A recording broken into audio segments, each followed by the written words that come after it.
ज्यादा जानकारी के लिए हमारे साथ जुड़ चुके हैं हमारे सहयोगी प्रशांत। प्रशांत, देखिए जो आज बजट पेश हुआ है, किस तरह से इसे देखा जाए? लोक लुभावन बजट कहेंगे या फिर विपक्ष की तरफ से किस तरह की प्रतिक्रियाएं इस बजट को लेकर आ रही हैं? जी बिल्कुल, आप देखिए लोक लुभावन बजट भी कहा जा सकता है क्योंकि टैक्सेशन हम देखें तो वो कम किया गया है, चाहे वो सीएनजी में 4.5% कम किया गया हो या एविएशन टरबाइन फ्यूल, उसमें आप देखिए 26% से घटाकर सीधा 2% कर दिया गया है।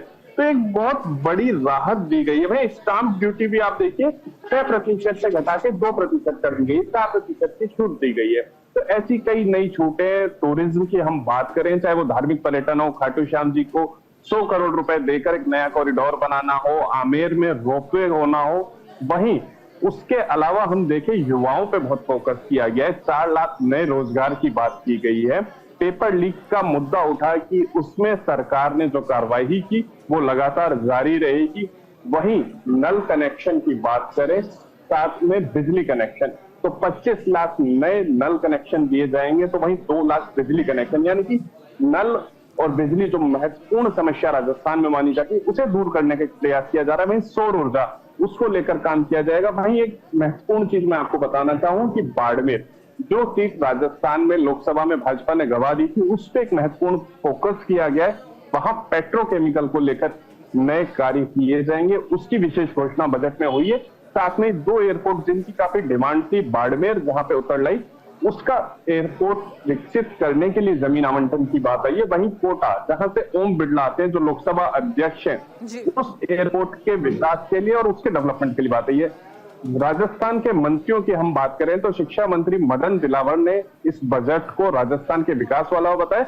वहीं कांग्रेस की बात करें तो विपक्ष के नेता टीकाराम जूली हो चाहे सचिन पायलट हो, सभी ने इस बजट को बताया कि जो मांग थी युवाओं की, उसमें सिर्फ आश्वासन दिया है, पूरा होता नहीं दिख रहा है। हालांकि सरकार ने जो बजट में घोषणा की है, चाहे वो रोडवेज में भर्ती हो या आने वाले, जैसे जयपुर में मैं आपको बताऊं कि जयपुर पुलिस में ट्रैफिक कंट्रोल के लिए भी सहयोगियों की भर्ती की जाएगी। तो वो जो सरकार का एक प्रयास है कि युवाओं को रोजगार का एक अवसर दिया जाए, तो उसको लेकर इस बजट में घोषणाएं की गई है। अब देखना होगा कितनी जल्दी पूरी होंगी, क्योंकि दिया कुमारी ने कहा कि उन्होंने जो कहा था संकल्प पत्र, उसकी 45% चीजें शुरू हो चुकी हैं। तो ये अगर बजट में जो घोषणाएं की जाती हैं, अगर वो समय से शुरू होंगी, तो निश्चित रूप से आने वाले समय में भजन लाल सरकार को इसका फायदा मिलेगा। बिल्कुल। और देखिए प्रशांत, आपसे ये भी हम समझना चाहेंगे कि जिस तरह से दावा किया जा रहा है, लोक लुभावन बजट इसे कहा जा रहा है, और जिस तरह से दिया कुमारी ने भी कहा कि हर वर्ग को खुश करने की कोशिश बजट के जरिए की गई है, फिर भी क्या ऐसा कहेंगे कि कुछ ऐसे क्षेत्र हैं जहां पर सरकार वो नहीं कर पाई है जिसकी उम्मीद आम जनता की तरफ से की जा रही थी? देखिए, आम जनता की उम्मीदें हमेशा ज्यादा होती हैं, लेकिन महत्वपूर्ण जो है कि अगर बजट में जिस हिसाब से घोषणाएं सरकार करती है, अगर वो पूरी हो जाए, वो शुरू भी हो जाए, तो निश्चित रूप से आम आदमी को राहत मिल सकती। जैसे आप देखिए, इसमें कहा गया है कि पंचायत चुनाव एक साथ कराए जाएंगे पूरे प्रदेश में, तो उससे भी काफी फायदा होगा, क्योंकि एक जो खर्चा बढ़ता है यहाँ पे, जो बजट में ये घोषणा हुई है कि पंचायत चुनाव जब एक साथ होंगे, तो निश्चित रूप से आचार संहिता के कारण जो काम रुक जाते हैं वो नहीं रुकेंगे। वहीं आप देखिए रोजगार का विषय बहुत गंभीर रहा है राजस्थान में। पिछली सरकार में भी पेपर लीक के कारण काफी हंगामे हुए और निश्चित रूप से भजन लाल सरकार को उसका फायदा मिला था, तभी ये सरकार बन पाई। तो अगर ये 4 लाख रोजगार जो कहे गए, क्योंकि हर साल युवा उम्मीद करता है कि उसको सरकारी नौकरी मिलेगी, तो अगर एक साल में आप 4 से 5 लाख नौकरियां दे पाते तो निश्चित रूप से आम आदमी को काफी राहत मिलेगी।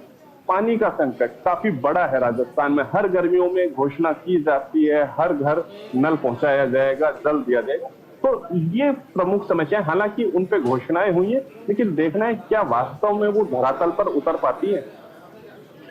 बिल्कुल। तो देखिए बहुत सारे लोक लुभावन वादे किए गए और जैसा कि कहा जा रहा है कि सबसे बड़ा सवाल यह है कि आपने तमाम वादे कर तो दिए हैं, दावे कर तो दिए हैं, लेकिन एग्जीक्यूशन की जब बारी आएगी या फिर यूं कहे कि शुरुआत भर अगर हो जाए तो ये भी काफी अहम हो जाता है। कुल मिलाकर जैसे कि प्रशांत अभी आपने जिक्र किया, तो ऐसा लगता है कि बहुत ज्यादा मौका जो है वो नहीं मिला है विपक्ष को कि वो बजट को लेकर सरकार को सवालों के घेरे में खड़ा करे।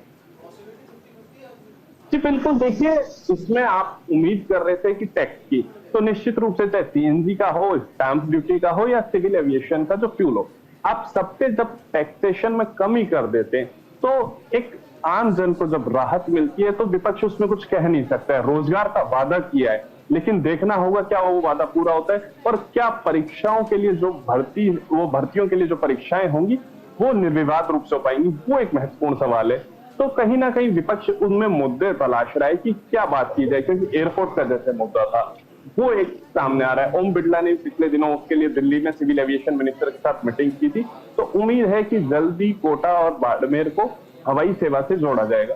तो निश्चित रूप से कहीं ना कहीं इस बजट में कई जैसे बड़ी घोषणाएं हुई हैं, जैसे खाटू श्याम जी जो पूरे विश्व में प्रसिद्ध है। अगर वहां कॉरिडोर बनता है तो निश्चित रूप से जो वहां पे श्रद्धालु रोजाना दर्शन के लिए आते हैं तो उन्हें फायदा मिलेगा।